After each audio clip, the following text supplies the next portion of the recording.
Menindaklanjuti arahan Jaksa Agung dalam upaya memperbaiki kinerja di seluruh jajaran, mulai dari penanganan kasus serta pembenahan internal menjadi perhatian serius Kejaksaan Tinggi Gorontalo. Kejaksaan Tinggi Gorontalo di masa kepemimpinan Purwanto Djoko Irianto banyak membawa perubahan baik dari sisi sumber daya manusia hingga pembangunan sarana prasarana. Tak hanya itu, sejak dilantik pada Februari 2023, Purwanto Djoko Irianto berhasil merealisasikan berbagai program sekaligus penanganan kasus. Selama masa kepemimpinannya, Purwanto Djoko Irianto berhasil meningkatkan penyerapan anggaran tertinggi mencapai 98,14% pada tahun anggaran 2023-2024, sekaligus berhasil menambah pemasukan negara dari pendapatan negara bukan pajak sebesar 2.400.000.000 lebih.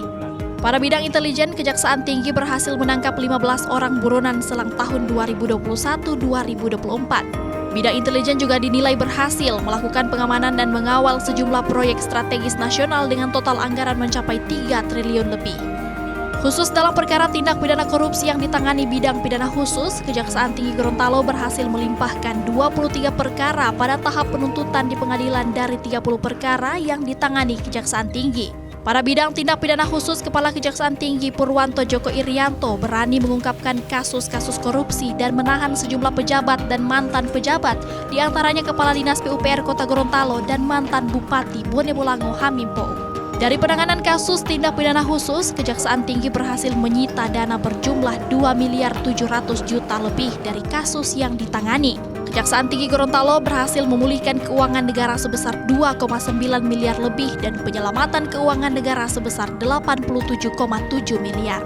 Hingga akhir masa jabatan, Purwanto Djoko Irianto melakukan 22 perjanjian kerjasama dengan pihak lain dalam upaya penegakan hukum di Provinsi Gorontalo, memberikan bantuan hukum litigasi dan non-litigasi, 155 pertimbangan hukum, pelayanan hukum, serta tindakan hukum lainnya. Sejauh ini masyarakat memberikan apresiasi yang tinggi kepada kinerja Kejaksaan Tinggi dan jajaran atas keberhasilan yang dicapai. Selanjutnya, masyarakat menaruh harapan besar untuk penegakan hukum yang adil dan tidak pandang bulu, terlebih khusus pada penanganan kasus korupsi.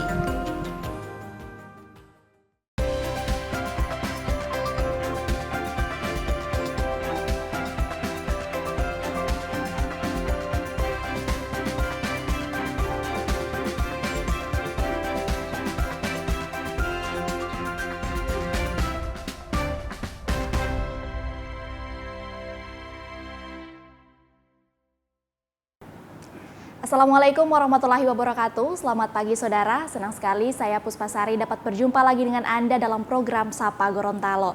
Saudara, menurut survei indikator tentang tingkat kepercayaan masyarakat terhadap kejaksaan pada Juli 2023 kemarin mencapai 81%.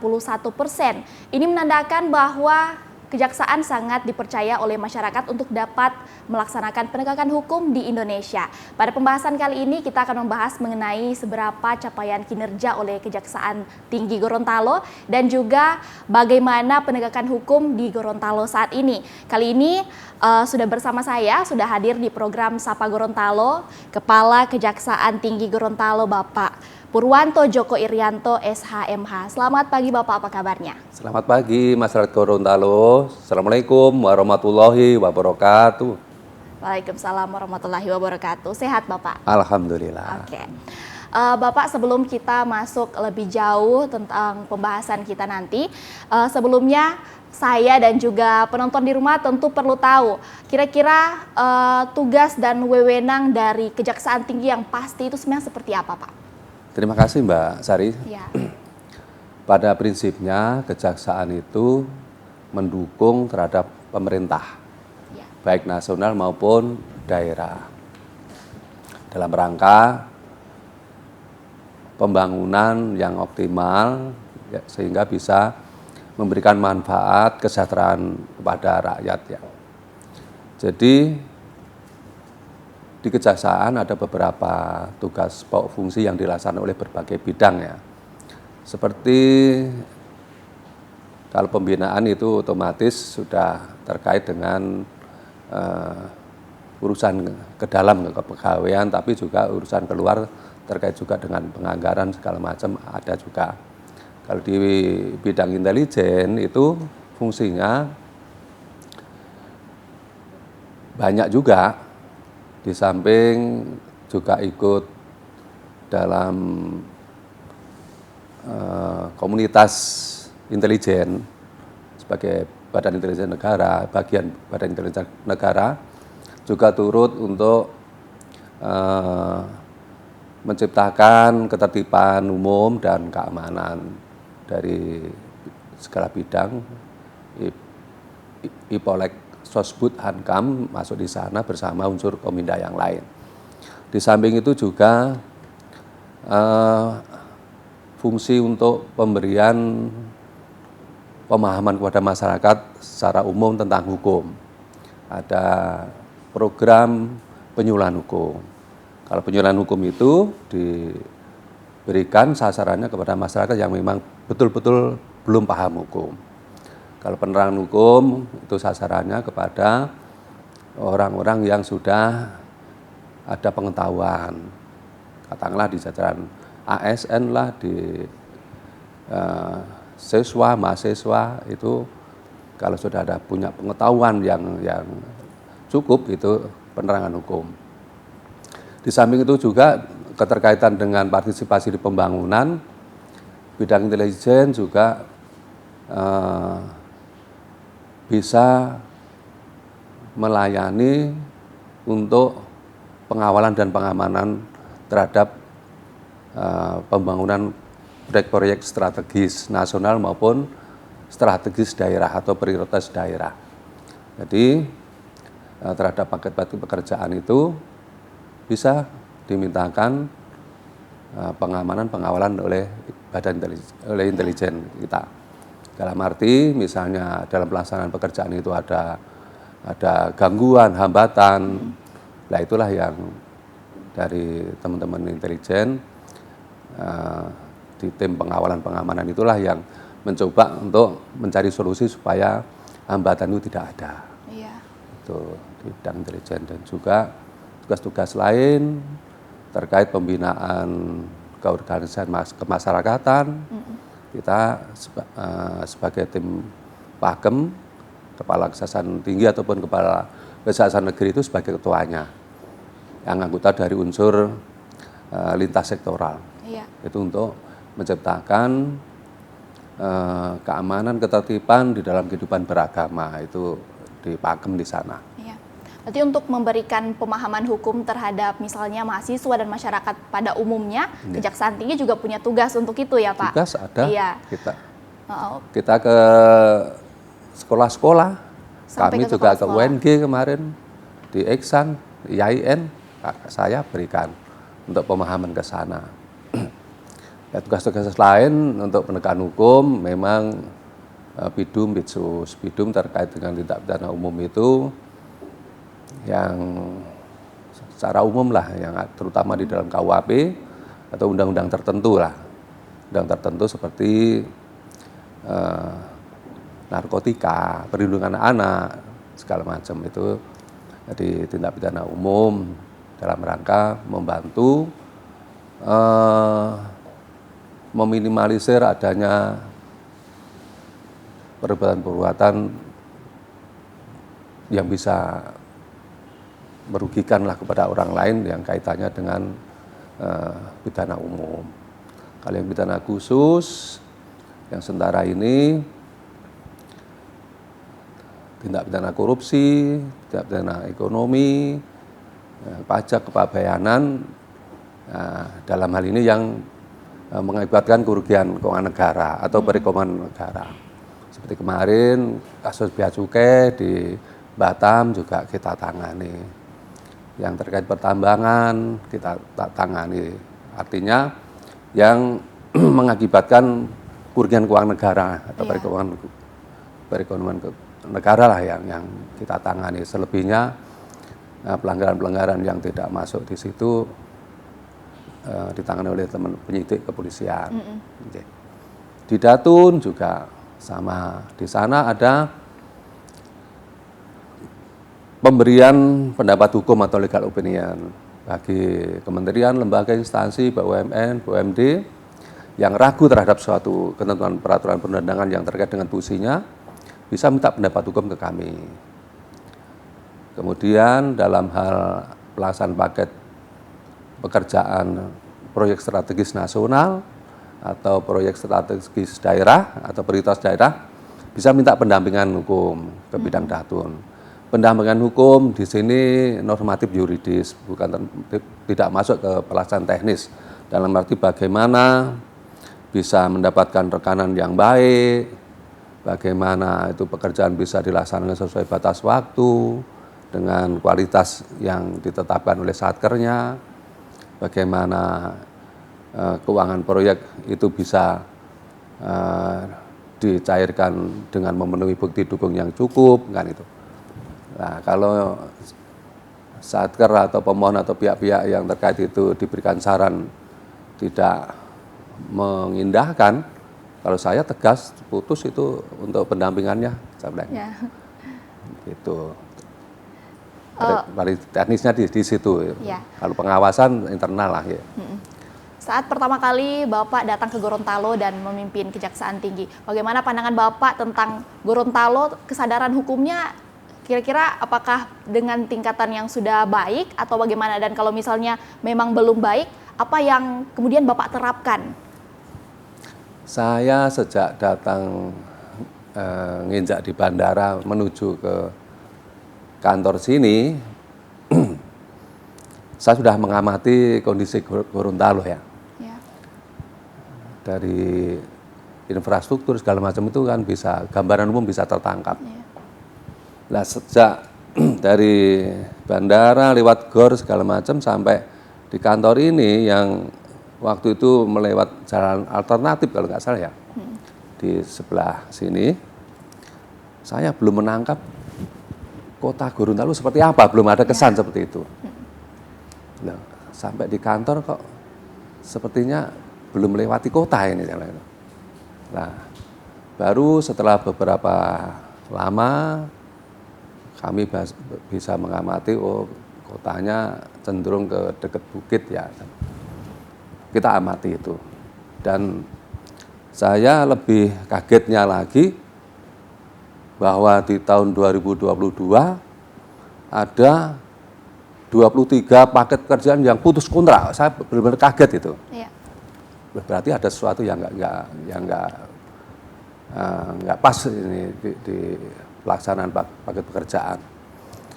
Untuk itu, saat kami melakukan pembinaan ke jari-jari, saya sempatkan mampir ke Pemkab untuk memberikan pembinaan untuk pencegahan anti korupsi. Dari analisa saya, kalau putus kontrak berarti rekanan yang dipilih tidak sebagaimana mestinya ini. Dan dari hasil pengumpulan informasi saya, kebanyakan rekanan itu putus kontraknya karena tidak punya finansial. Iya. Nah, makanya kami ke setiap pembinaan itu ke ULP vertikal maupun ULP daerah, apakah provinsi atau kabupaten kota, saya tekankan jangan asal penawaran terendah yang dimenangkan. Karena banting penawaran itu punya resiko. Nawar buang 20% dari jumlah pagu, itu sudah lampu merah jambu, kuning ke merah. Misalnya toh itu pekerjaan bisa terwujud, pasti ya kualitasnya kurang. Mungkin rekanan tidak dapat untung. Ya. Nah, tapi anehnya di sini kebanyakan dari pengamatan saya yang dimenangkan sudah buang 20% dari pagu. Nah itu. Nah sekarang tambah lagi, kalau misalnya yang dimenangkan itu rekanan dari luar provinsi. Apakah finansialnya oke atau enggak? Misalnya oke, peralatannya. Ya. Kalau bangun infrastruktur jalan atau gedung misalnya, peralatannya dari mana dia? Apa mau membawa dia dari tempat asalnya itu, misalnya luar provinsi? Apakah Jawa ataukah Papua atau Maluku atau dari mana? Nah, ini harus jadi perhatian ULP dalam menilai, mengevaluasi itu. Kalau misalnya pinjam dari misalnya lokal, pinjam dari mana? Ya kalau yang pemilik alat di lokal itu nggak punya kerjaan, kalau punya kerjaan, lalu apakah diam saja? Nah, itulah salah satu faktor putusnya kontrak atau tidak bisa terlaksananya pekerjaan itu secara lancar. Dan yang ketiga, kalau itu rekanan dari luar provinsi, tenaga lapangannya dari mana? Kalau tenaga ahli mungkin ya. Tenaga lapangannya dari mana? Misalnya putra daerah di sini, ya kalau nggak dipakai oleh rekanan yang putra daerah sendiri yang punya pekerjaan juga. Nah, inilah kemampuan finansial, kemudian kesiapan peralatan, sama SDM, tenaga lapangan sama ahlinya. Ya. Ini harus jadi titik evaluasi yang benar-benar diperhatikan oleh ULP, baik itu vertikal maupun horizontal, atau dalam arti Pemda provinsi maupun kabupaten kota. Kalau enggak ini perhatikan, ya paket-paket pekerjaan, dana yang dari pusat sudah terkucur di sini, nggak akan bisa dimanfaatkan, yang muaranya bisa meningkatkan kesejahteraan masyarakat. Paket-paket pekerjaan tidak terwujud, atau misalnya tidak terwujud tidak tepat waktu, atau misalnya terwujud kualitasnya kurang baik. Ya. Tapi kalau misalnya kita sering lewat di depan Kejaksaan Tinggi ini, banyak sekali perubahan sebenarnya yang terjadi, Pak. Mulai dari misalnya pembangunan fisik dan lain sebagainya. Ini sebenarnya sangat menarik untuk kita bahas lebih lanjut, tapi sebelum itu jangan kemana-mana, tetap di Sapa Gorontalo.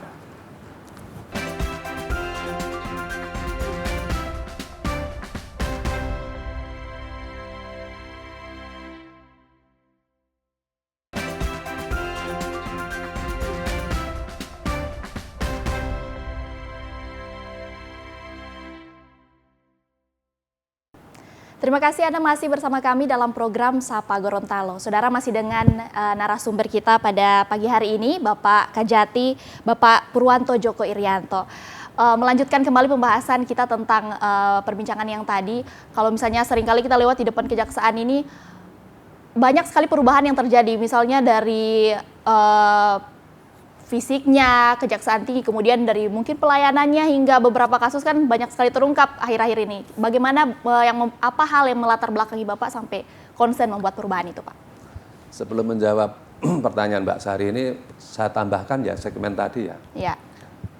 Bahaya saya melihat kondisi seperti itu, kondisi Kota Gorontalo dan lain sebagainya.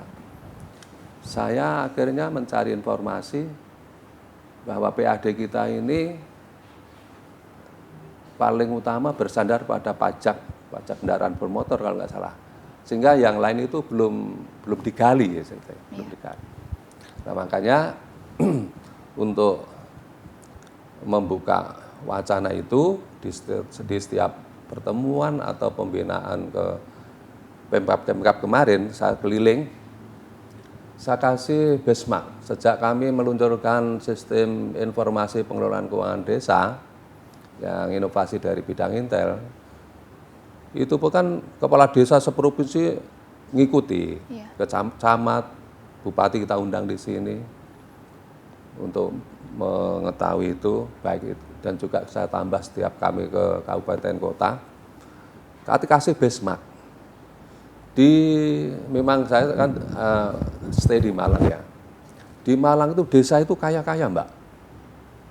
Nah, antara lain saya kasih benchmark desa wisata Pujon Kidul. Di sana sebelumnya kepala desanya itu mau menjual hasil pertanian lah atau usaha lain ke luar daerah itu tidak laku. Karena di sana sudah ada produsen yang sendiri di sana.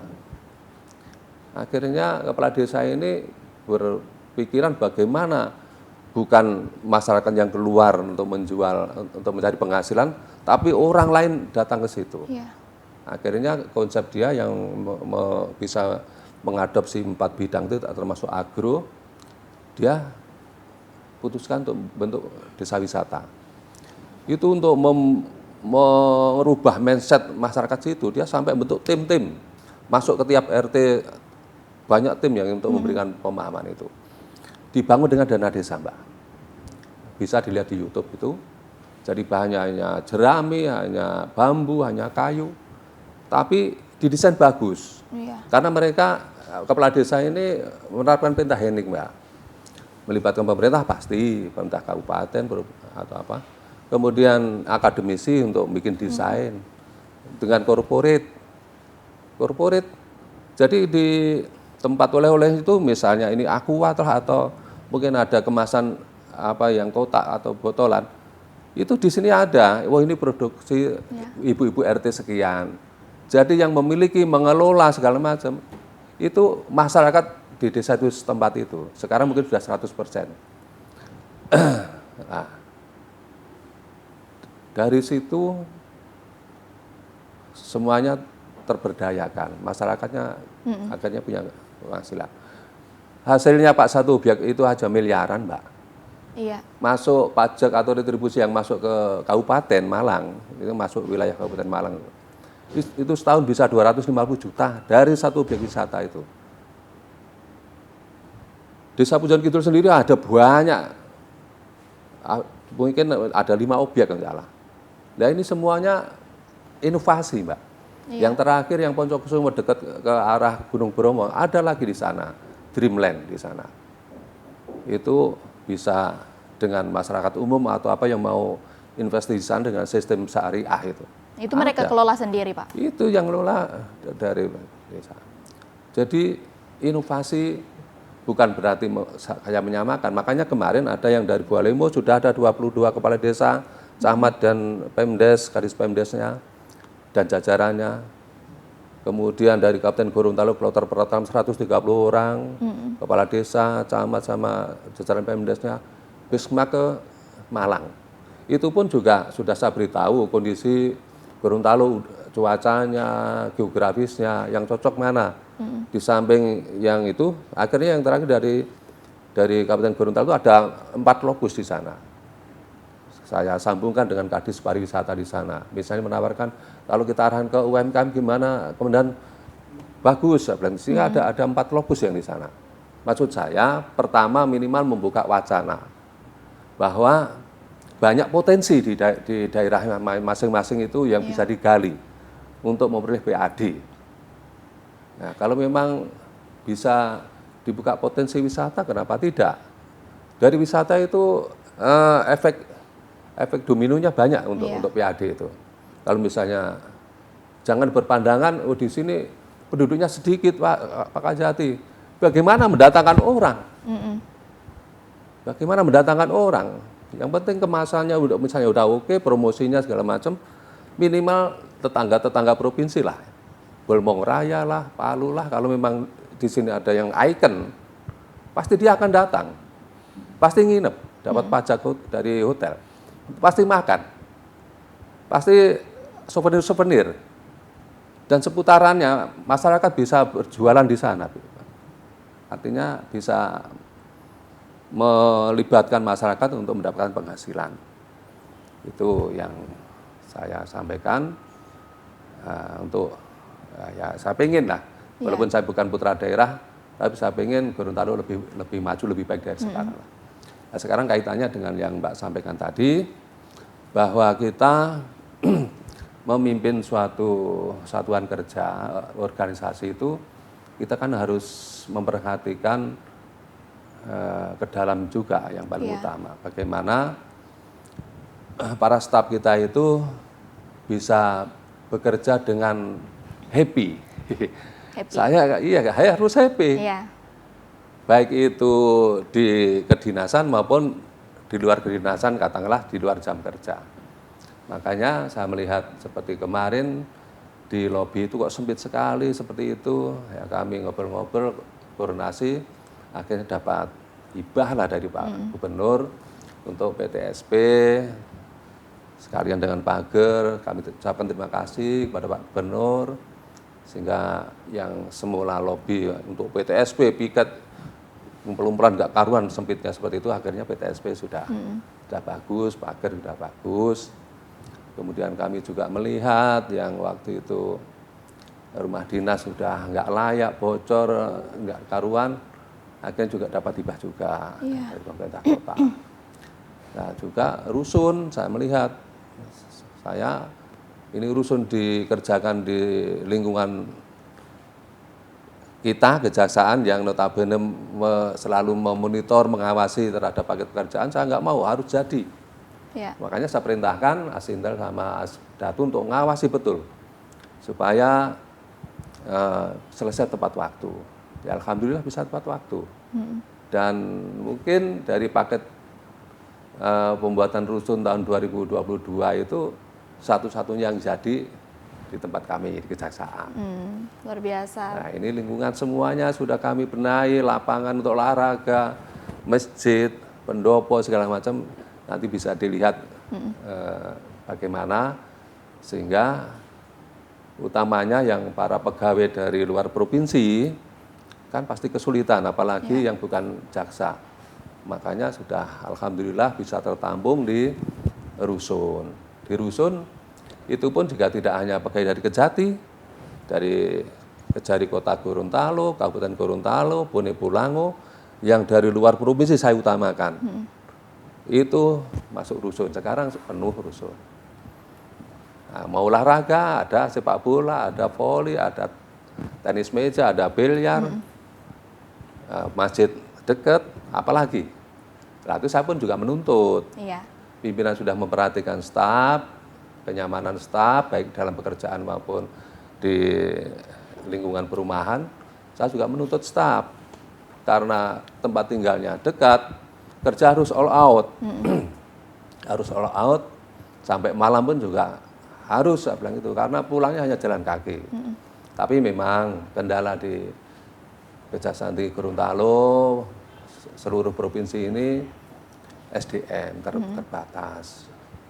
Utamanya jaksa ya, jaksa terbatas sekali, sehingga kami pun nggak bisa bentuk satgas tindak pidana khusus itu, saya nggak bisa karena kekurangannya itu. Tapi kalau staf tata usaha dan sebagian calon jaksa yang CPNS tahun ini memang dapat 103 orang. Tapi kalau untuk peningkatan kualitas sumber daya manusia di lingkungan kejaksaan sendiri, ada treatment khusus dari Pak Kejati? Yang pasti kalau untuk internal Kejati kami terutama rapat staf, terus kemudian pengarahan-pengarahan ke masing-masing bidang, dan kalau ada hal yang krusial kita selalu expose.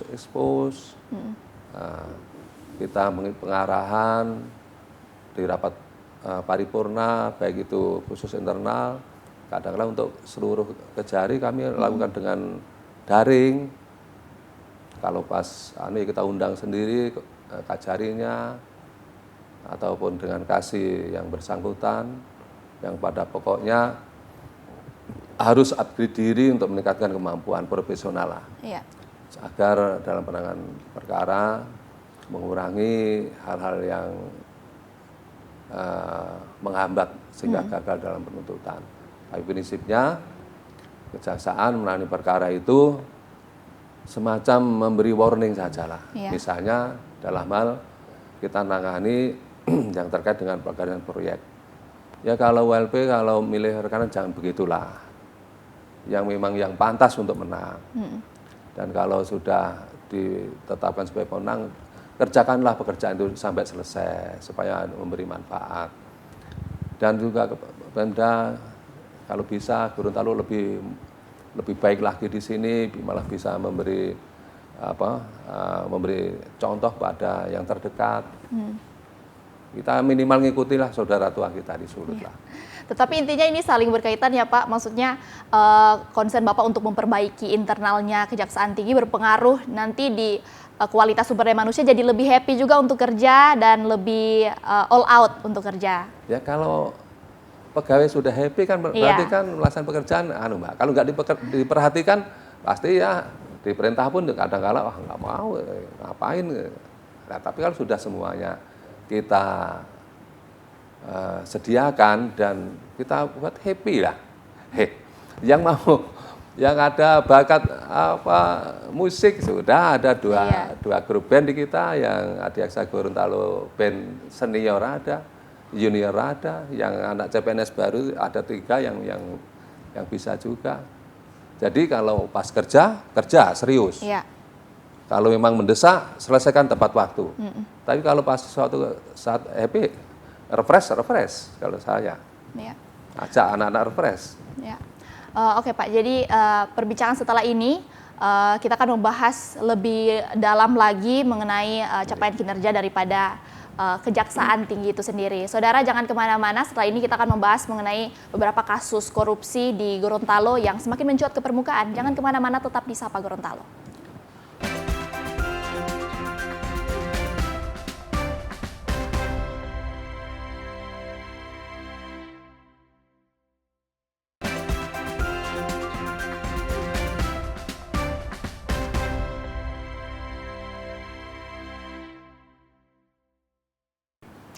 Terima kasih Anda masih bersama kami dalam program Sapa Gorontalo. Saudara, masih dengan narasumber kita pada pagi kali ini, ada Bapak Kepala Kejaksaan Tinggi Gorontalo, Bapak Purwanto Joko Irianto SHMH. Ya, Bapak, kita akan masuk lebih dalam lagi pada perbincangan kali ini.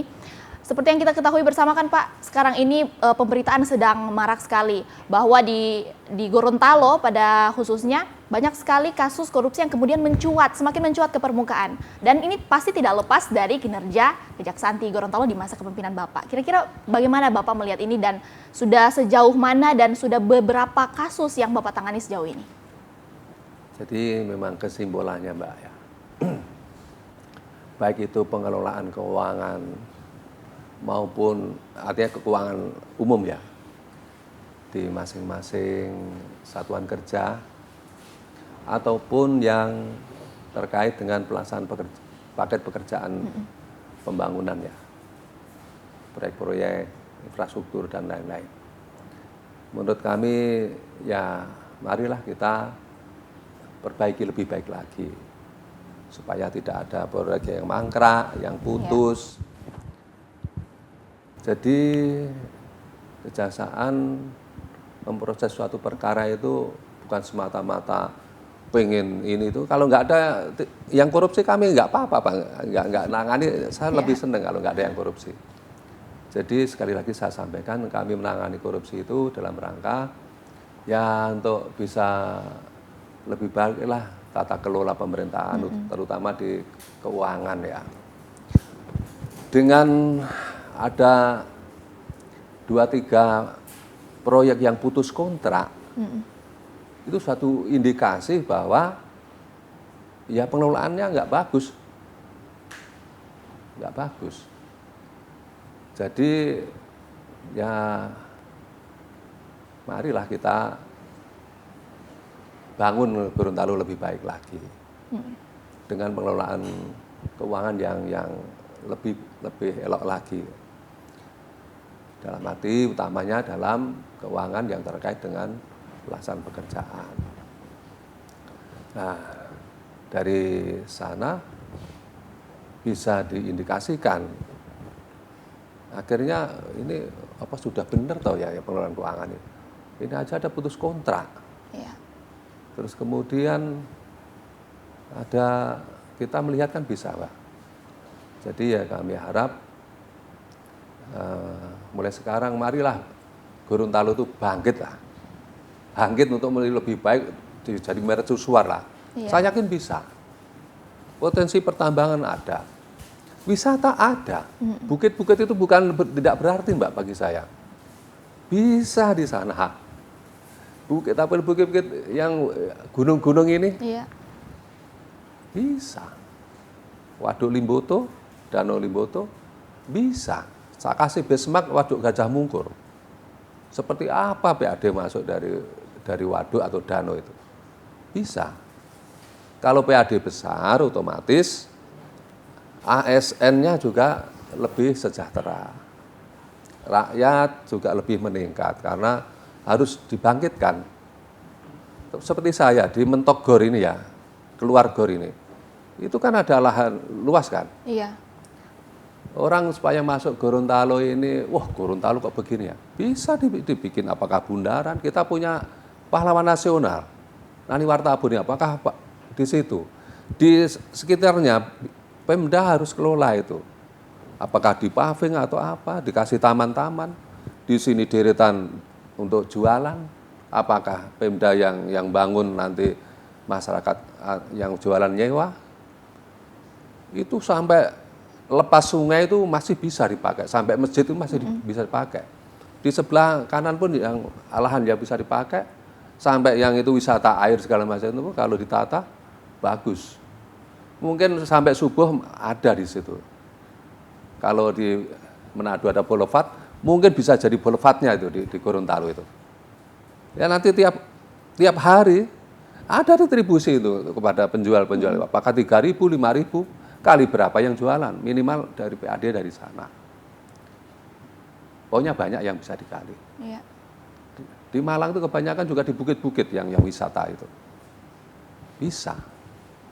Dan pokoknya bagaimana termasuk di sini untuk tempat healing warga di mana? Spot center mana? Makanya kalau Sasir ada bundaran yang yang depan balik kota Malang atau apa, di taman-taman, di alun-alun atau apa itu pun di kota Malang banyak warga healing di situ. Syukur-syukur ada spot center di situ yang bisa dipakai. Kita harus bikin itu.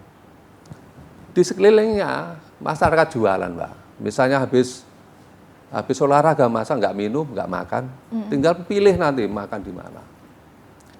Kalau ada cangkruan taman atau apa, masa hanya duduk saja, mungkin minum, mungkin camilan, ada bisa mengembangkan itu.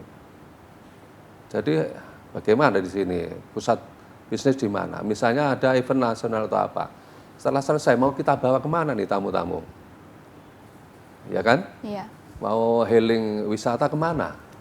Mau kita bawa makan kemana? Yang jadi andalan itu. Harus ada yang jadi andalan di situ, Gorontalo. Saya yakin bisa. Sulut itu sebelum ada boulevard, kecil, sepi itu. Sentralnya kan hanya Pasar 45 kan? Iya. Itu Pasar 45 dengan yang di sini aja besar di sini, dengan yang di dekat kantor ini aja. Tapi dengan adanya boulevard, disitulah berkembang Manado itu atau Sulut itu. Ya bagaimana kita bisa memasarkan potensi-potensi kita. Bagaimana orang masuk ke sini.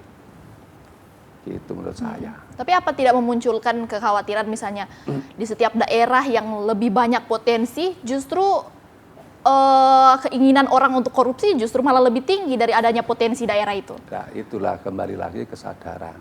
Iya, kesadaran. Kepada seluruh pejabat birokrasi di sini. Kita harus bertolak bahwa apa yang kita lakukan itu semuanya dimintai pertanggungjawaban lah kan itulah. Pertama bertanggung jawab kepada rakyat yang dipimpin, kepada rakyatnya. Yang utama kepada Tuhan Yang Maha Esa. Kita berbuat baik bisa menghidupi memberi kontribusi ke rakyat lebih baik sudah minimal dapat pahala lah ya. Artinya tanpa harus mencolok bahwa proyek sampai putus itu kan itu terlihat mata manfaatnya sangat nggak ada. Iya. Itu. Yang penting semua rencana di segala bidang pekerjaan upayakan bisa terwujud. Gitu. Memang kalau mau menghilangkan sama sekali memang nggak bisa, Mbak. Sulit. Karena karakter orang itu beda-beda. Iya. Kita sudah kerasin aja masih ada. Jangankan anak orang banyak. Satu keluarga aja kadang-kadang anak 5 atau anak 6 aja ada yang susah.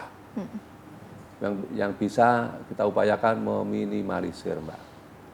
Yang penting perencanaan program-program pemerintah daerah dimanapun itu bisa lebih berkembang, lebih maju lagi, jangan stagnan. Iya.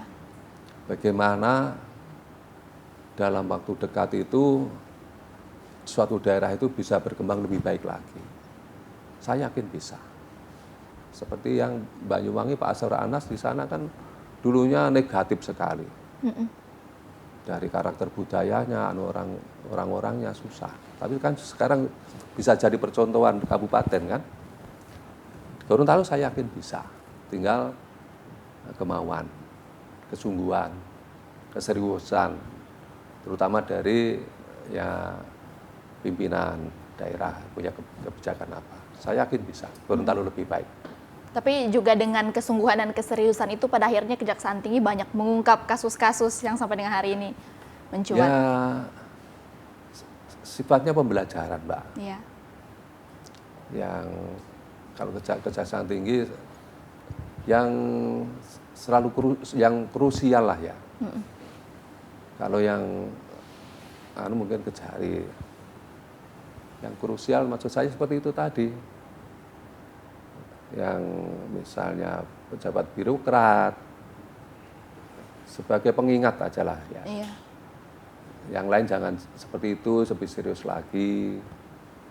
Terus dalam pelaksanaan pekerjaan proyek juga dari sejak pemilihan rekanan sampai pelaksanaan supaya serius lagi lah. Supaya lebih cepat berkembang. Ini kan sudah 23 tahun ya. Iya. Berdiri sejak pisah dari Sulawesi Utara. 23 tahun saya pikir sudah dewasa kalau orangnya. Iya. Mestinya sudah, kalau perempuan sudah cantik lah ya. Iya. Kalau laki sudah gagah lah. Nah ini supaya dengan 23 tahun ini Provinsi Gorontalo bisa lebih baik. Tapi dari upaya penegakan hukum yang selama ini Kejaksaan Tinggi terapkan, ada kendala tidak dalam upaya penegakan hukum itu sendiri? Pada prinsipnya tidak ada. Karena apa yang kita lakukan, ya tujuannya seperti itu tadi, bukan kita mau mencari-cari, tidak. Yang apa adanya, yang memang harus ditangani. Kita tidak ada suatu target tertentu, tidak ada, Kejati tidak ada. Kita kan mengalir. Iya. Misalnya ada laporan masyarakat, sesuai undang-undang keterbukaan publik kan kita harus menindaklanjuti. Masyarakat bisa meminta perkembangannya, kita bisa memberi progresnya. Nah, itu aja kalau bagi saya. Kalau memang ada laporan, ada cukup bukti, ya kita tindak lanjut sebagaimana mestinya. Kalau nggak cukup bukti, ya kita hentikan. Tidak haram untuk menghentikan suatu proses pengungkapan suatu kasus. Kalau memang tidak cukup bukti, mau dipaksain bagaimana? Nanti capek-capek sampai di pengadilan bebas, mubasir. Tapi kalau memang cukup bukti, ya nggak apa-apa. Dan memang seharusnya seperti itu. Jadi perlu saya sampaikan, misalnya Kejati menangani suatu perkara itu, ya sesuai tupoksinya normatif, tidak ada pengaruh lain-lain, tidak ada. Kalau intervensi dari luar juga tidak bisa itu masuk ke Kejaksaan Tinggi? Selama ini belum ada. Selama ini belum ada. Masih tetap integritas ya. Ya, saudara, tibalah kita di segmen terakhir. Jangan kemana-mana, tetap di Sapa Gorontalo.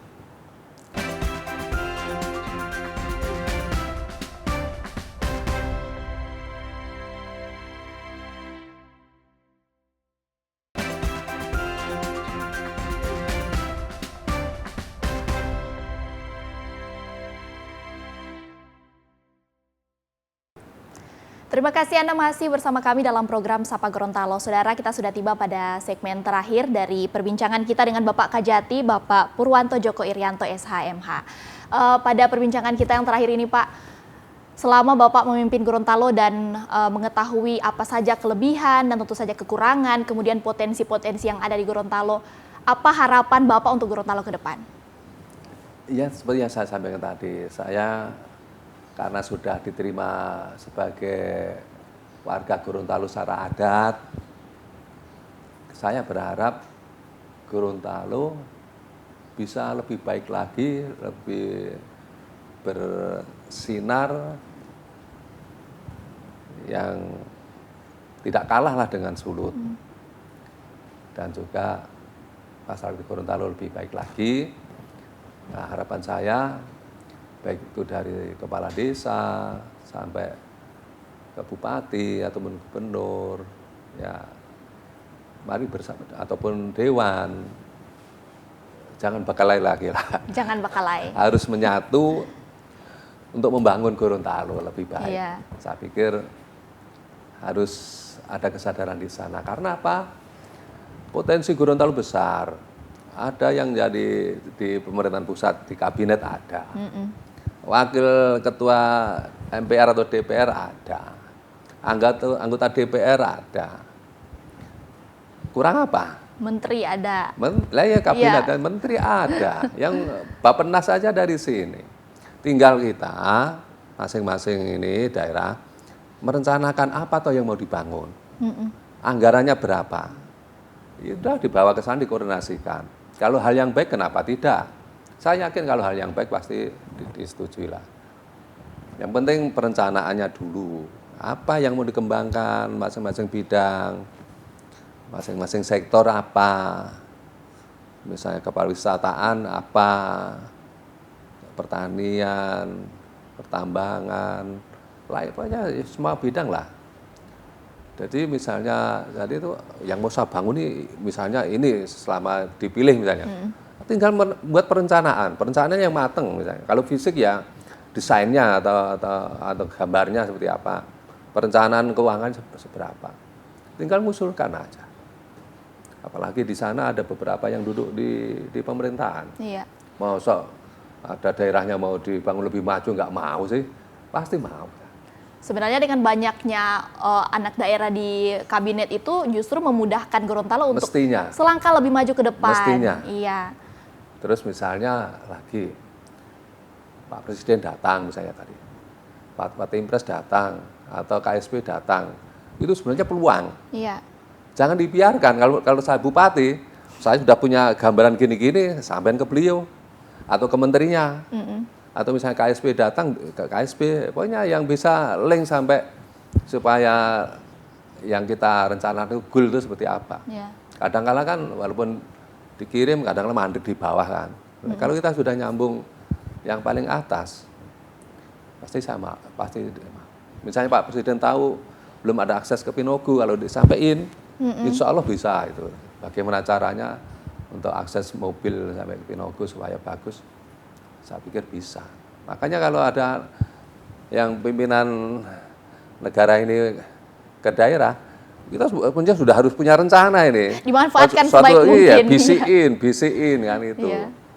Apalagi ada yang dari putra daerah di sini, yang di sana. Iya. Komunikasi yang intens. Tinggal apa rencananya. Kalau yang baik, insya Allah lah. Saya yakin bisa. Tapi kalau misalnya untuk Bapak sendiri, secara pribadi punya visi dan misi ke depan, tidak untuk misalnya kemajuan Gorontalo.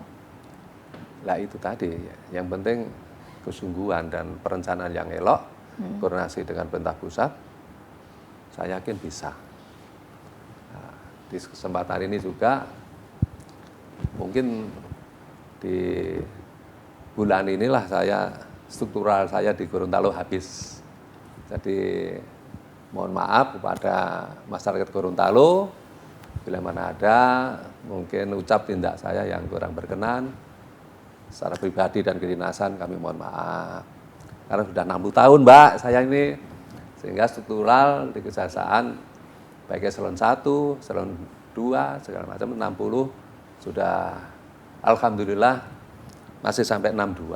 Tapi 60 harus struktural sudah nggak ada. Mungkin jadi apalah nanti di Kejagung sana.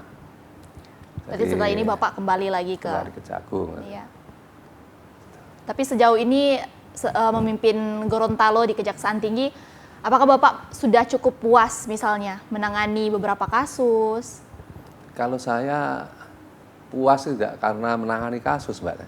Iya. Selama saya dinas, mungkin ya se-Indonesia itu minus Papua ya. Saya menikmati saya. Kalau boleh lebih lama di Gorontalo, saya mau.